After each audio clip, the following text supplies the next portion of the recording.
And that actually squares very nicely with the Stoic worldview. It says, accept the things that you can't control and work on the things that you can control. So this is where I'd like to finish up the podcast. This is a high for me.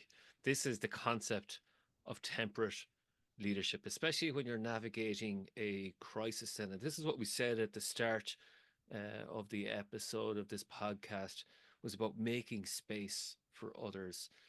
And what's the case for temperate leadership then? Like, why should it be part of our leadership mindset? The classical Greeks talked about four virtue ethics. And they said, if you were thinking about what was desirable in a person, they said there were four virtuous qualities: courage, justice, wisdom, and temperance.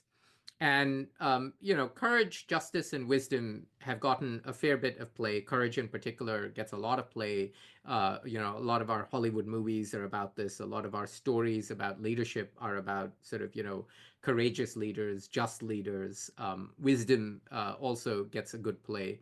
The part of those four virtues that perhaps gets least play is temperance. In fact, temperance is sometimes seen as sort of a negative quality rather than a positive.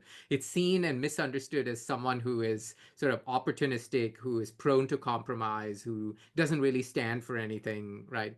But in fact, it's quite the opposite. In fact, if you look at some of the most temperate leaders in modern times, two come to mind. One is Nelson Mandela, and the other is Yitzhak Rabin. No one can accuse either of them for not being clear about what they stood for. I mean, both of them spent their whole lives fighting for the things they stood for. But at the same time, when there were pivotal moments to shape their country's futures, to shape the futures for their societies, they resisted the urge to say they know best. They resisted the urge to sort of lead from ahead. And in fact, what they wanted to do was to create the conditions where people in their societies could make those decisions for themselves, right? Going back to that notion of reciprocal leadership that we were talking about, or reciprocal power that we were talking about earlier. That's what made them temperate leaders, right? That they said, I am secure enough in my confidence and I'm secure enough in my values and what I stand for to say that that's not what this moment is about.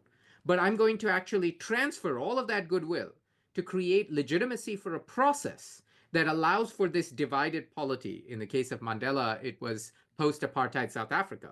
Mandela was arguably the most powerful president South Africa had seen in its history in that moment after he assumes the presidency at the end of apartheid. And he could have